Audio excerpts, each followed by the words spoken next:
3, 2, 1.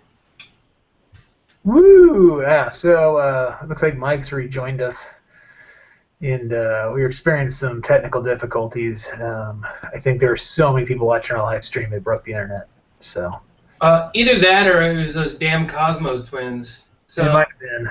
I shouldn't have badmouthed them. Anyway, I just kind of gave the very top level view plot synopsis of the rest of the movie. I plugged our Gonzo guys stuff, our doses and Facebook and all that stuff, and I touched on the final battle in this movie a little bit. Is there anything you want to talk about in the battle before Mothra, Batra, and Godzilla? yeah, okay. I didn't like how they teamed up, like to take on Godzilla. I thought it was kind of lame because Batra looked like a badass. I didn't like how like it turned into a good guy all of a sudden because I realized that Godzilla was like the bigger threat than Batra was. It's like Batra. It's professional wrestling, but I mean that's what all these movies are anyway. But I didn't like how they did that. Although it was good penance when Godzilla offed him in the air, even though like that would like put him into his locked-in grave that they didn't bother referencing in the later movies at all. No, he's just kind of slow cooks Batra. While he's like Batra and Mothra, he's so big that he takes both of them to fly him after they kind of whoop up on him for a little bit. And then while they're doing that, he reaches up and bites Batra's neck, and then he kind of slow broils him while they're flying. Yeah, and he drops him, and then Mothra, of course, lets go. It's like, hey, I'm clean, my hands are clean. And then there's like another magic sprinkle dust, and like there's some symbol of Mothra right on top of the place where Godzilla got dropped, and I'm assuming that locks Godzilla in or something. Yes, they didn't really explain that, but it kind of means like, okay, he's down to the water, and we'll put him to sleep for a while with this magic lock symbol thing. I like how Mothra was the one that was reasoning with Batra. It seemed like Mothra not only is a great fighter, but a good diplomat. Mothra always talks to everybody, even the old movies. She's always chirping around and talking to people or being psychic or has twins or whatever. Yeah. So the other thing I got to say about this movie is the bridge scene is a complete ripoff of Indiana Jones and the Temple of Doom, where they're on the bridge and it falls down and the guys fall down, but then they jump into the water and obviously they were just jumping into a swimming pool when they filmed it. But yeah, this movie is like Indiana Jones with Mothra and Godzilla, and I thought that was kind of. I mean, it's nice to do sit-ups, but I don't know. They were kind of like Indiana Jones and Raiders of Godzilla. Yeah, pretty much. Yeah. All right. Well, Raiders of Indiana Jones. So. Technical difficulties aside, this was a good movie. It was fantastical. I like Mika still in it. I don't know. I started to get annoyed by the Indiana Jones stuff. What do you think? I enjoyed it. It's a fun movie. There's some continuity, which I like. At least if you're going to get into a series. I like the old ones where there was some continuity between them for a while. But I like this, that they have the semi-psychic girl. She's not like super-duper psychic, but she's just enough to know like where Godzilla is. And she can kind of do a few things, but she can up, so she's good. Kind of like her powers kind of go up and down depending on what they need her for, really. And they're always kind of putting the screws to her to use her for more violent purposes. But we'll get to that. But no, I enjoyed it. There was definitely some nods to Hollywood or straight out ripoffs, but it was fun. It's a good fun Godzilla movie. Yeah, and that brings us to Godzilla vs. Mechagodzilla 2. And I would say we got to do one of these.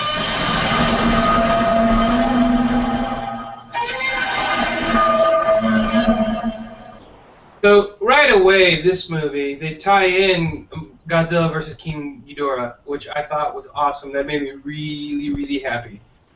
They go right back to that. There's the old robotic Mecha King Ghidorah head they have in a warehouse.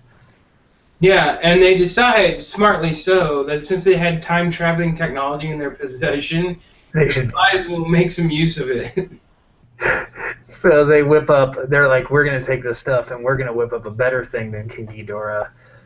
We're going to make 100% Mechagodzilla to fight Godzilla. Yeah, now while it is Godzilla versus Mechagodzilla 2, there is actually like no ties whatsoever between the one in the 70s. This one is like this kind of gave birth to Mechagodzilla in a different way. Just in America, they called it Godzilla versus Mechagodzilla 2. So.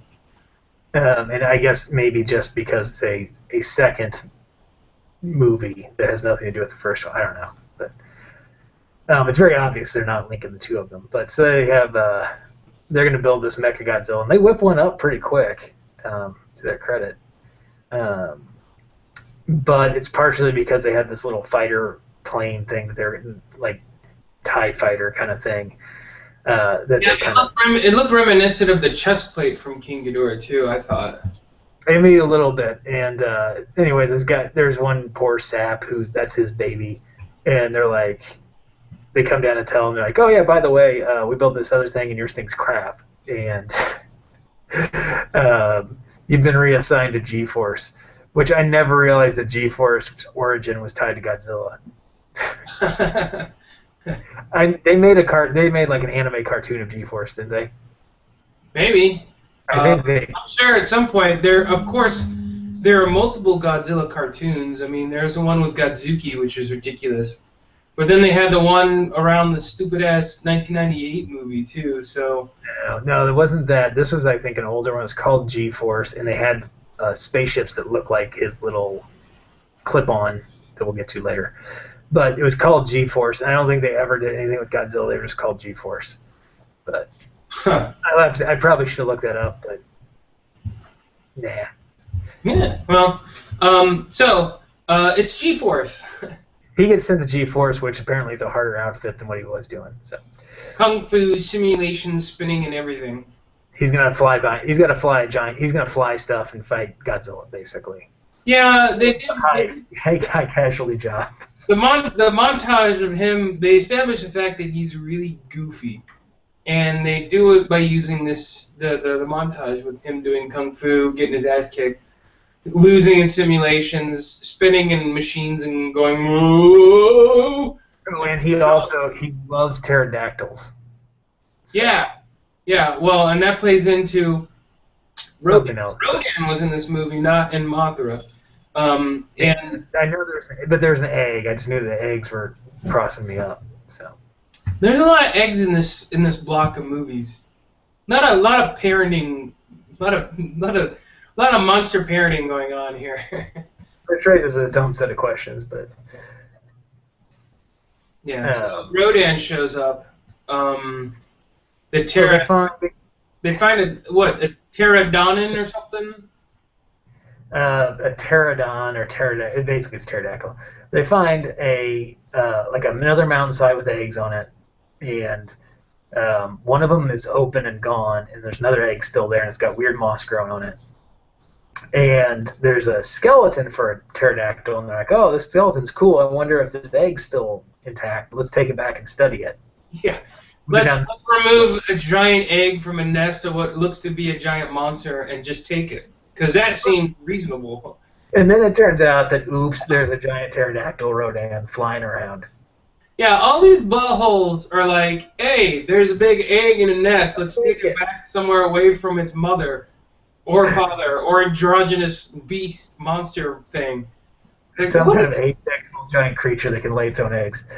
In the name, for set of movies that like to lecture you about nature and not disrupting Mother Earth, they sure love to be able to take eggs away from their natural habitat to instill the wrath of God. I know. It's like, okay, what side of your lizard mouth are you talking to us from this time, Godzilla movie series? You shouldn't just mess with nature, but let's take this back and study it in enclosed circumstances. Let's poke holes in it and then make it to love us more and use it against the progenitor of this very thing. Well, they get it on the helicopter, and then like Rodan shows up, and the egg starts flashing red, and they're like, "Oh, I think it's scared," which is a big leap. Well, it plays out a lot for the rest of this movie, but fortunately, for our sakes, Godzilla shows up and throws down Rodan. Thank God. Oh, thank Godzilla. Thank Godzilla, because I can only do so much human plot in these. So Godzilla shows up and he basically just puts a whooping on Rodan. Yeah, I mean, Rodan jobbed Godzilla pretty hard in this one. It was a squash. Rodan jabbed a lot of people pretty hard in this one. It was a squash match, that's for sure. What I've learned is Rodan's pretty easy to beat up. So he whoops up on Rodan. They take their egg, and they just kind of leave Godzilla on the island, like not overly concerned with what he's up to. They do return to the trope of him running. The Godzilla oftentimes goes back into the sea. Yeah, that's true. But also, so they leave them. They take the egg. Yeah, they take the egg, and then of course Goofy Guy is some sort of inventor too. So he's poking around. He's trying to get and be all investigative. Now let's go back to his old gig and look at the pterodactyl egg, but he's been reassigned to like parking duty. Because he dicks around and he got in trouble with his new boss in G-Force, so now he's a parking guard. But he's stealing samples and doing secret investigations and things. And meanwhile, Mika's in this one leading a class of kids, ESP kids, which show up here and there, and she's there, and of course, because she's all in tune to the Cosmos Twins, they make a little brief appearance and talk to her about stuff too, which is kind of nice, just to keep that moving along. And let's see here. Got Rodans and so, the kids, the psychic kids, decide to make a song and sing a song for this egg. Oh yeah. And the song that they sing somehow bursts this egg. I don't know how it works. It makes it. It's like it makes it grow and crack open. And it also wakes up Rodan. You think it's Rodan, right? But Tim, who is it? It's Baby Godzilla. Yes, and I don't know if you knew this right off the bat. They needed to do a better job of its eyes because they swear it had like lazy eye, like half retarded looking syndrome. That baby did not look like it was. I guess it's supposed to be like a puppy or something where the eyes don't really work for a few weeks. Okay, you know better. I'm I'll just go with that person. So if that's the truth, and then kudos to the Godzilla creators on that because that got me right there. So it births a Godzillasaurus, is what they say at first. Yeah, well, and again, continuity. I love it in these movies, in these series, in this set. Because they told the story of the original Godzilla. It used to be a Godzillasaurus, and that's how the King Ghidorah thing, which again, ties into this movie. So it makes sense that it's a Godzillasaurus first. And so Godzillasaurus those are plant eaters, so they're friendly and docile for the most part. So they all like kind of treat it like a pet, and it kind of like pair bonded with the scientist who was working with it. So she's like his mother, and it turns out that Godzilla at some point went in and displaced one of Rodan's eggs and crapped out one of his own. It's like this predatory thing birds do. Yeah, and again, it ties in with how, like, the lizards came from dinosaurs came from birds instead of like other like lizards. So just the whole scope of these movies. However lame that the human stories are, they at least do a great job of just explaining away the etymology of Godzilla, however made up it may be. There are lizards who will put their eggs in bird nests, and then the egg hatches and it eats the other babies and then eats the parent. Yeah. So they're all connected. So basically, they do a good job of making this believable enough that we can enjoy monsters fighting each other and blowing up model buildings. But the kids sing, the egg hatches. It also apparently the singing heals Rodan a little bit. So Rodan keeps waking up from getting knocked out because he gets knocked out a lot. Yeah. But Godzilla shows up because he wants to get his baby. He can like zoom in on the baby. He's zeroing in on the kid. So it's time to watch Mechagodzilla finally. It takes like an hour for him to launch. But they crank him, they turn him around, get him upright, pump him out through the top, and then he flies off. And in this case, he's got a crew. So he's like a giant spaceship. Yeah. And Coated so he can resist the heat. Got some good weapons on him. He's got like a belly button cannon. yeah, he's got all sorts of stuff. And he makes quick work of Godzilla this time, I He think. just hands his ass to him pretty much. He hits him with like basically he's got his own kind of special breath. He has this some kind of grenade cannon thing that really rocks Godzilla's world, and then he's got like finger. And the cables, those cables that shoot out, he's got those too. And so Godzilla's down for the count, and they're like, "All right, we're gonna finish him off." So they hook these little cables into him, and it's like they chunk into him, and then they just like start electrocuting him. And at this point, I'm feeling bad for Godzilla. I'm like, "Oh, this is bullshit. He's just a big lizard. It's not, you took his kid. If you just left the damn egg there, I think he'd be fine." But so they're basically torturing him. But somehow he like reverses the electricity back into the Mechagodzilla and fries their boards.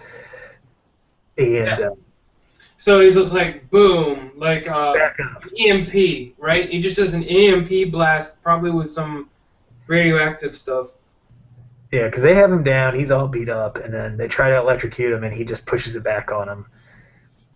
And he goes for baby Godzillasaurus. Sorry, wrong movie.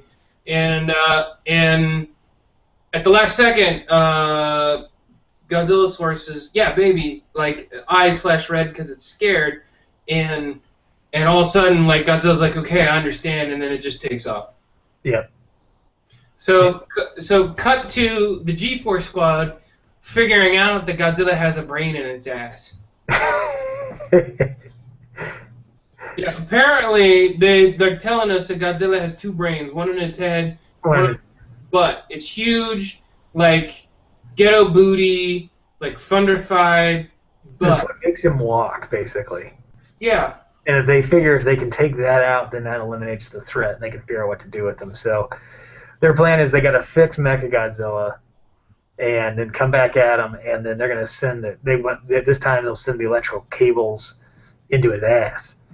Yeah, but it's guided by Mika. They talk Mika into getting onto the ship, right? They kind of force her. They're like, "You got to get on the ship." And this that's been Mika the last couple and future movies, is that she's completely conflicted between her duties at G-Force and her like emotional attachment to Godzilla.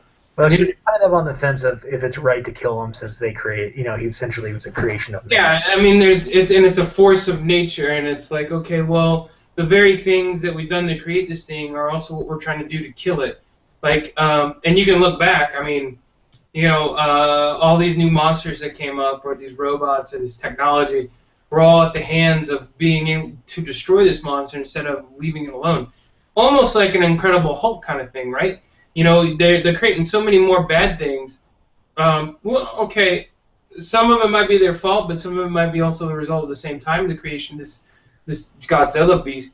But it's like she's like conflicted because it's like, listen, why are we doing all this to this living thing when it's a living, breathing thing, and we get to see that played out in this movie again, which is pretty cool. And is this the one where they have the discussion where, like, hey, at one time dinosaurs ruled the earth for millions of years, and we've only been here for 2, and maybe one day they'll take over again?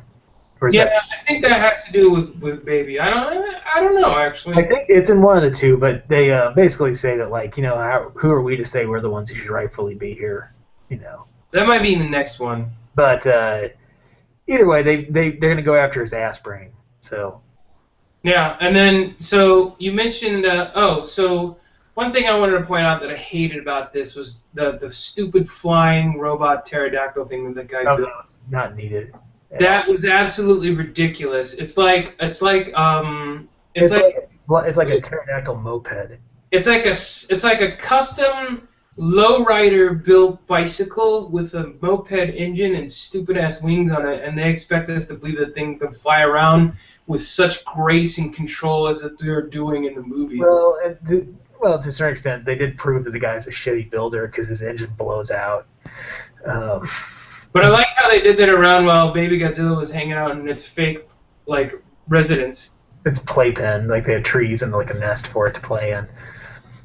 So they cook up this idea to lure Godzilla out by having baby flown around, right? Lure him out to a specific area and then deal with him there. But they use the baby for bait. But the problem is that I guess baby also had some connection to Rodan because he was in the nest, right? Yep. So Rodan shows up. Rodan wants to save the baby as well. Or eat it. Who knows? We don't know, but he wants the baby. And they have it in a shipping container, and it's in a helicopter. And I wasn't quite expecting Rodan to just make short work of the helicopter, but it took out the helicopter. And Rodan is kind of weird in that, and I don't know, I haven't seen the original Rodan movie, but I've only seen him in these movies, and this one especially, I had a hard time, I don't know what his powers are, where he can fly over something, and all of a sudden, right over he flies over, it just arbitrarily explodes. He kind of had some, like, fairy dust or something coming off the back of his wings. It's the only thing I could see. But so I don't know how he was able to get the ground and below him to blow up. I don't know if it was like the supersonic sound, even though it's a rubber suit on wire, so it doesn't look like he was going that fast. I think he's emitting something from his backside of something. Maybe that's the only thing I could guess, but that was confusing to me. Because sometimes he flies over stuff and nothing happens but wind, and other times he flies over stuff and it blows up as he goes past it. I'm going to say Rodan farts. Exactly. So magical Rodan farts, captures the container, grabs it right out of thin air, right? And he's also got the laser beam thing on his head, too. Yeah, like all of them do. Well, apparently if you don't have one, you just are not a real monster. So he doesn't use it very often, but he has a little thing that can draw power and then, zap stuff if he needs to. But he's got Rodan farts, so he doesn't really need it. So this, of course, eventually brings out Godzilla because, he's in the sea. It takes him a while to show up. He can't exactly fly. But, he's trolling along, but Rodan, if he or she, whatever, knocks out this helicopter carrying a little shipping container with the scientist girl and Godzilla Jr. or Baby Godzilla. And you think, oh, crap, they're going to fall and die. And then Rodan catches this container, flies all over the place with it, and finally sets down and starts beaking it open. Yeah, and then somewhere Mechagodzilla shows up, but not before Godzilla does one of my most favorite things ever in these series of movies, and he just torches a baseball stadium. That made me really happy. Well, every now and again, like, they'll push him too far, and then the next thing is just like, I'm just going to burn down whatever I see next. So Mecha shows up at the same time, and of course there's a Mecha toss, and all this other stuff that happens, and then they finally decide, like, Goofy Guy talks his way into that flying ship, and he gets on there, and then they do a hookup where the thing is hooked up onto Mechagodzilla, and then the guns come down, and they just start fighting again. And the ship hooked on, he has like super cannons, so he's extra powerful. They finally get to shoot Godzilla in the ass with their grappling things, and they start killing his hindbrain. And it's at this moment, Baby's like super afraid, right? Yeah. And that's when Rodan has like turns. From now on, I'm just gonna do wrestling references. Turns face and decides to sacrifice its remaining energy to Godzilla. It lands on Godzilla and just kind of like transfers his energy and kind of turns it. He just disappears, a la Star Wars. But it's kind of a cop out for Mika because she's so conflicted. But now it's like, lady, you actually ended up causing Rodan to sacrifice himself. So you actually killed Godzilla, but you killed Rodan. Killed something. So he's Godzilla's essentially gonna die. But then Rodan pumps him full of energy, his brain regenerates, and then he just fucks up Mechagodzilla big time. Yeah. And the people all escape out. They're not big on having people die in crashes, unless you're a side character. Yeah. Yeah. So after that, he basically destroys Mechagodzilla in epic fashion, and the people all kind of get away. And that leaves little Baby Godzilla, who's the size of a person, hanging out, and Godzilla and Baby Godzilla kind of share a moment. Mm-hmm. And they have to basically get Godzilla to Mika talks to, I think she talks to both of them, basically says it's better for if they both go off to an island or something because they don't belong there. And then like little Godzilla stops being scared and comes out and they roar at each other and then they both wander off into the sea. Another sea, and it's like follow. And you know what that means. Yeah. They go to the ocean, they wander off into the ocean, except this time there's a little bitty Godzilla behind Big Godzilla doing it. I figured he would like get on his back or something, but no, well, it's like animals, right? You know, you got to keep up, son. You know, that's the learning for little Godzilla because he's only as big as a person. But anyway, that was the end of that one. Yeah, and it was good. I liked the fight scenes were cool. Rodan showing up was nice. Yeah, it was a good movie. It was a good movie. It was good. It was a lot of fun, and this was the one that really turned me to where I'm like, I'm rooting for Godzilla for the rest of these movies. I don't care how bad he is, because I just didn't like what they were doing with Mechagodzilla. I'm like, just tear the head off. Anyway. Yeah, so that brings us to our next movie, SpaceGodzilla. Godzilla versus SpaceGodzilla.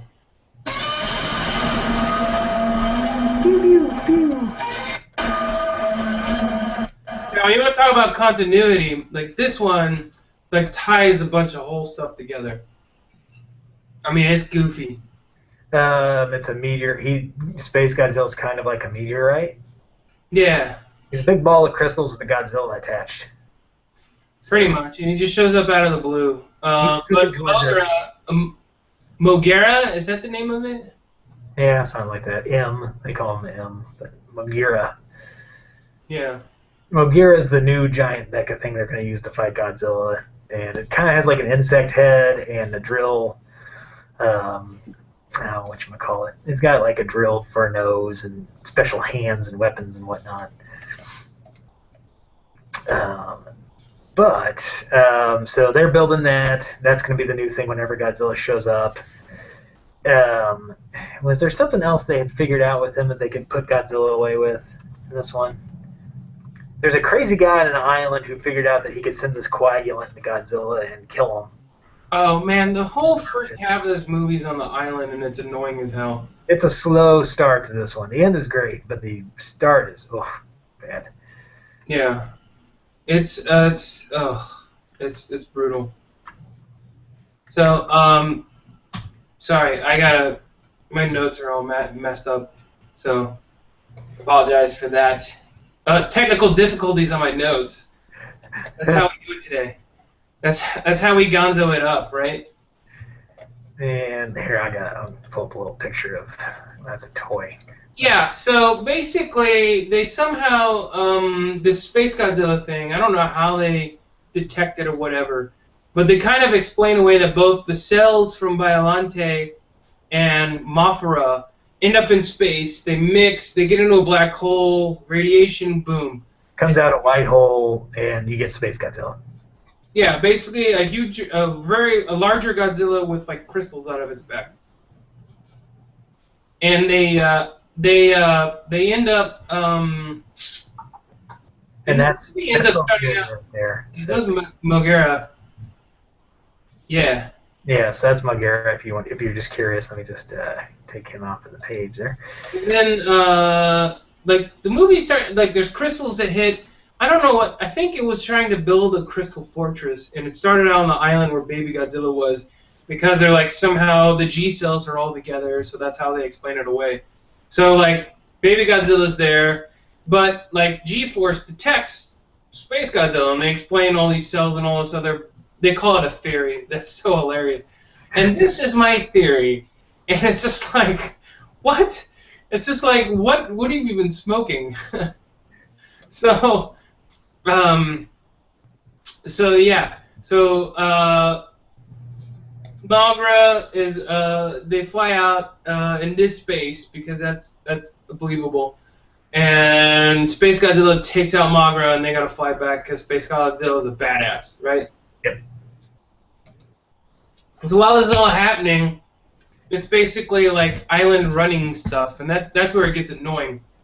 This Where is Godzilla here, by the way. So yeah. he's pretty badass looking. He's got a little crown. Of course, he has that to draw things so he can shoot lasers like all bad monsters. Anyway, that's SpaceGodzilla, and I'll get rid of him. Pretty cool looking. Yeah. So Mika goes to this island to do some Project T, which is Project Telekinesis or whatever, right? And they have this half-brained idea with this really wacky, crazy doctor who theorizes, again, theories, that if they shoot like the transmitter in Godzilla's neck, they can control Godzilla using telekinesis ESP, using Mika as a conduit. So they'll amplify her signal into his brain a little bit. Pretty much. So she's on the island doing that, getting that ready. Meanwhile, G-Force guys, there's a couple of goofy like partners there, and then there's one dirty old guy. The dirty old guy is related to the guy who was in the building that shot the bazooka at Godzilla, I think, in either Godzilla in 1985. Somewhere in there. Yeah. So he has like bad blood, no pun intended, because he plans on shooting Godzilla, and he explains the way that Godzilla has this one super sensitive part under his chest plate. It's like right under his armpit, kind of. And if he hits him with that blood coagulant, it'll solidify the blood and kill Godzilla, whatever. So you gotta wonder why no one's thought of that before. Well, and he's busy digging landmines, and doing all this other stuff, right? So like you got your classic scientist versus military side on the island, and meanwhile, baby Godzilla or little Godzilla in this one is hanging out, being goofy and whatever, with its big beady red eyes, and it's a little bit bigger too. It looks actually a lot like Manila from the '70s movie. It looks more like that than all the other ones. It's cuter than Manila. Manila just looks like a little shriveled old man. But, so Godzilla, Junior-ish, I guess he gets called that later. He's on the island. He's still friendly. Even the crazy military guy kind of likes him, even though he hates Godzilla. So. Yeah, and the Cosmo Twins again show up. And they're like, hey, Mickey, by the way, SpaceGodzilla's coming. Mothra's in space. You gotta somehow get Godzilla to fight this because, SpaceGodzilla's coming. And SpaceGodzilla drops, like, these crystals kind of precede him coming. And they land on, whatever island. That kind of started at the beginning. I think it started at the beginning of the movie. Yeah, they're crystals that lay there, and they kind of just open and shut, like they move around, and then eventually SpaceGodzilla shows up, and he kind of draws his powers from the crystals a little bit. Yeah, but he also uses those crystals to kind of expand his domain, so you'll see that later on in the movie, because like half the city is crystal when he shows up. And but he gets to the island at some point, and you got Godzilla and little Godzilla. And little Godzilla thinks that it's another Godzilla, so little Godzilla's like, "Hey, what's up?" Meow. He runs out to like greet it and roar and do the proper Godzilla greeting, and Godzilla kicks the tail out of little Godzilla. You just know what's gonna happen. Like, oh no, you're stupid. You're gonna get hurt. And SpaceGodzilla just starts laying into little Godzilla, and of course, regular Godzilla does not care for this. And they show up, and then they do a little bit of fighting, and little Godzilla hides behind his dad or mom or whatever. And then at some point, SpaceGodzilla, who can do everything, has like telekinesis or something, a tractor beam, and he sucks little Godzilla over and puts him in a crystal cage. And that's pretty much where he stays for the rest of the movie. But yeah, because Godzilla gave up, couldn't get. He's like, I'm done. So it's kind of like being banned from ringside during a match. Yes, he gets sent. He's like, I can't do anything else. SpaceGodzilla's too much, and he starts walking back to the ocean. Yeah. Meanwhile, SpaceGodzilla heads to Tokyo looking to blow some stuff up and destroy it, right? Because he can fly in a big crystal ball. He doesn't even have to walk. So then we get some weird things happen because Mika decides to stay on the island instead of going back with the crazy doctor guy whose like device blew up, because like they were successful in controlling Godzilla for a bit, But then it's like the machine, the classic puff of smoke from electronics. So something went wrong. Something went wrong. He messed with the switches and he kind of knocked out Mika. Yeah, so like they're like it's a failure, and like let's go back to military stuff. But she decides to stay, and then like the two dudes, because one of the dudes has got the hots for her, they decide to stay back too, for whatever research reasons or whatever. But the doctor takes off, and as soon as all those fights happen, like the night that she decides to stay, boom, she gets abducted. Lord behold, Yakuza is what grabs her because the doctor wants that one in. What? They kind of forced the Yakuza storyline in. Yeah. So basically, they use the doctor to try to control Godzilla because if gangsters got a Godzilla behind their back, they could pretty much run any kind of town. They want it for power. Yeah. So they kidnap her, and like the two guys are like, "Oh, hey, call G-Force," and they somehow show back up and they try to rescue her. So that's the human story there on that. They rescue her, and she uses telekinesis to raise her bed and stuff. And whoop-de-doo. So the part is they have the psychic girl to control Godzilla. In the meantime, SpaceGodzilla shows up and jacks up their operation. Yeah, pretty much. Well, but the two guys show up, and then that's where we discover again the Mika. They kind of arbitrarily decide how powerful she is. She says she focuses really hard. Her Mothra earrings go crazy. Like you see waves, and she can lift up the table so the other guy can pop the other guy in the knee. Just to like kind of mess him, and then she like lands back down. And they basically explained that she's basically said, I never really tried that before. I figure I'd try it now, and that was about it. Then that was the power. I always thought I could do this, but I never tried it.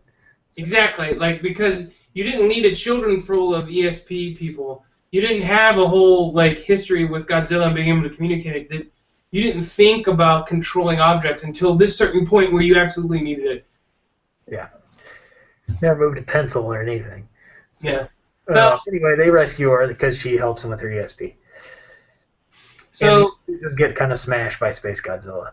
Yeah, SpaceGodzilla forms all these crystals around like a tower. A tower, and theorizes he's using that tower to draw the power from Earth, so he can suck up all the energy and kill Earth and all this other catastrophic. It's kind of like he keeps that's what he uses to fire up and really hurt and generate damage. So. They figure out the tower is feeding him. If they can cut off his power supply, then maybe he'll slow down a little bit. Yeah, and Mothra shows up again and gets his ass handed to it by SpaceGodzilla. Pretty quick. And they show up and they split, like Mothra can split into two pieces and they fly around. Godzilla showed up and then he got his ass handed to him by SpaceGodzilla. So Godzilla's down for a little bit and then Mothra shows up to fight and one part of it burrows under the ground, the other part goes flying. It's the old guy flying it. And it just goes, SpaceGodzilla whoops them, but they basically figure out the tower. They take out the tower. Well, Godzilla pushes the tower over, and then they're like, oh, maybe Godzilla knows what he's doing.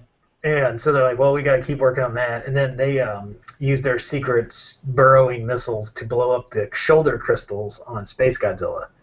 Yeah, that was pretty cool. Which is, I was like, why we're shooting at those first? He's obviously drawing power through them. But they blow up his shoulder crystals, which definitely puts a dent in his ability to fight. His tower's down, his shoulder crystals are broken, and Godzilla's tearing up his crystal palace all around him too. So. Yeah, and the old guy who had the vendetta against Godzilla was slowly turning, right? Like this whole conflict that he had, he's like, okay, maybe this SpaceGodzilla is more of a problem. So, like, that was kind of cool to see him kind of transform throughout the movie about... Because at first he tries to go, when they first go out to fight SpaceGodzilla, he goes rogue and he tries to steer the ship over to, Mothra over to take out Godzilla. And his co-pilots knock him out and strap him in, and they just go ahead and fight SpaceGodzilla. Yeah, I know, that was kind of cool. So they're just like, well, you can't be doing that. We got SpaceGodzilla is obviously more dangerous, so knock him out, and then they do. And then he's like, fine, I'll fight SpaceGodzilla, but we're gonna come back and kill Godzilla in a minute. And then they don't. So basically, this team up. Godzilla figures out the tower, pushes it over. SpaceGodzilla's weakened. Mothra blows up the crystals on his shoulder, and then Godzilla goes in for like the final kill. after like the guy that controls the ship himself, because SpaceGodzilla like beat up Mothra, but like people bailed out. He like there was like an escape pod that looked like a flying credit card, and then and like the old guy is like boom, ramming speed, rammed right into SpaceGodzilla. It kind of got him positioned for Godzilla to finish him off. And that's what happened is that Godzilla finished off with the ray just blasting. Just cooks him, and then the old guy's hanging upside down on this like last ditch escape hatch, and they use her telekinesis one more time to open the door and save the day. And I know what they're doing. The radioactive blast like took care of Mothra and SpaceGodzilla, and then you see all the cosmic stuff float back up into space. So it's like, oh, we might live to fight another day. Who knows? Yeah, these monsters typically turn into some kind of light dust, and it goes up into space, and then shit happens. Yes. Usually by the next movie. So Godzilla wins. He makes his way back to the bay, but not before we get to see some really goofy ending stuff. Yes. This is one of the goofier sea finishes for Godzilla. He wanders off. Everybody kind of wait. They're all like, he'll be all right. And then I'm okay with the old guy's like, let's just go get a drink. And he's with this woman who also kind of didn't like Godzilla because her brother died. And you got Mika and the other guy who are happy that he's still alive and that nature finds a way. And then there's one goofball. Yeah, right? The guy who's been a goofball the whole damn movie is on the beach. Comic relief. He just like, pew, like finger points a gun at Godzilla. And he's like left, shaking his fist at him from the beach. Like, I'm going to get you, Godzilla. I've got some things I haven't figured out with you yet, you big goofy lizard. Right, he looks left, and like the old guy with the love interest, and they're hooking up. He looks right, and ESP lady and the other guy are hooking up, and he's just kind of like, no, well. Oh, well, and he's like, I'm not done with you yet, Godzilla. I'll get you. I'll get you, Godzilla. And then Mika at the end, again, this is one of the most ridiculous sea finishes, which is a trope. We will be talking about this when we wrap up this whole series. There are a certain if you see him walking off into the sea in a sunset, the movie's it's the end of the movie. It's the sea finish, and this one is it's already been pretty goofy. But then Mika puts it over the top by like using her newly found telekinesis power to snap off the mind control device. And then what does Godzilla do? Oh, don't forget, she also grabbed the guy's head and she told him to close his eyes, and she showed him. Young Godzilla. Little Godzilla. All happy with atomic bubbles. Atomic bubbles. But then Godzilla turns around and does like a little nod back. He's like, "Yo, what's up?" And then walks off into the sea. It was ridiculous. Yeah, they're definitely giving Godzilla a little bit of a face turn here. So. Yeah, and I guess I'm kind of starting to watch, and it's a total face turn too. Yeah. So, they're going somewhere with this. Yeah. So that's it. That's the 3 movies, and a little bit of technical difficulties. Sure. So chances are that'll all hopefully be fixed in post. Otherwise, we might just sandwich the whole thing together, just to mess with your minds. So. Just remember our motto: it's not clean, but it's good enough. So since you had the fortunate fun of being able to fill time and stretch. Why don't you go ahead and get started for what your favorite? Rate these 3 movies. What's your favorite? I liked. Yeah, crap. I'm gonna go with Godzilla versus Mechagodzilla 2. Oh boy. Ooh. Then Godzilla versus Mothra Battle for Earth, and then SpaceGodzilla. I think Godzilla vs. Mechagodzilla 2 is number 1 for me. I enjoyed all of them. I did too, but I'm gonna go with Godzilla vs. I'm gonna go with Godzilla vs. SpaceGodzilla. Well, no, wait, man. There's a lot of slow parts at the beginning of SpaceGodzilla. I'm gonna do a first time ever tied for second. For Godzilla vs. SpaceGodzilla and Godzilla vs. Mothra. They're about the same caliber. And here's why. When I want to do SpaceGodzilla, I think of the annoying island stuff, and it was just painful to watch, right? Yep, it was slow, dragged on. Okay, but then when I think of the Mothra stuff, I think of the Indiana Jones ripoff and that annoying kid. So I'm kind of like, I mean, if you take those out, they're really great movies. The fight scenes are great. Once they get rolling, they're fine. They kind of like not with SpaceGodzilla. No. No. We'll get into the later movie, but between those two, I mean, the characters were just kind of goofy, and the kid was annoying. The Indiana Jones thing was annoying. Spending all that time on the island made it feel like the movie was in two parts, and I was totally detached from the first part of the movie. Yeah, you kind of forget it by the time you get into the second half of the movie. It's like you could have just showed the second half and had somebody explain the other part. But Godzilla vs. Mechagodzilla 2 was number one because of Rodan. Number one, you tie for two. I think I can say. Yeah, I forgive the goofy guy and the flying pterodactyl because everything else was pretty fun. I stick with that as one. I still stick with Mothra, Godzilla for two, and I like SpaceGodzilla, but it's three if I'm going to rank 1, 2, 3. All right, so that's it. Next week we have a 4-parter. Because at the last second to really hurt you even more by doing the American Godzilla. God, I don't want to watch the American Godzilla. It sucks. So next week we have Godzilla vs. Destroyer. Remember that name because there's a lot of callbacks in that one. And then you've got the American Godzilla. Oh, God help us! I don't even want to watch that one. Then back to Japanese stuff, which is alright. Then you have Godzilla 2000 or Millennium. Mm-hmm. Godzilla versus Mechagodzilla. Now I'm curious to see if it's like a newer version of Anguirus or whether or not it's a completely new monster. I feel like it's going to be a completely new monster, but I don't know. Yeah, and actually, well, it's going to be some bittersweet stuff. We already talked about the American movie. There's some other bittersweet things going on next week, which will be really exciting. Yeah, but the American movie, God. Yeah. So, hey, at least we had technical difficulties this week instead of next week, because then it would have been a harder pill to swallow next week. So. Yes.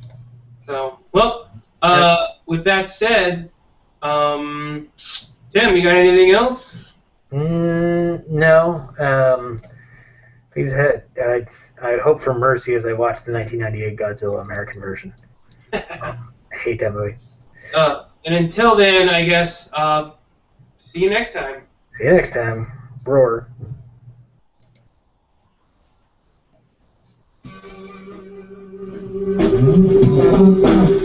Godzilla!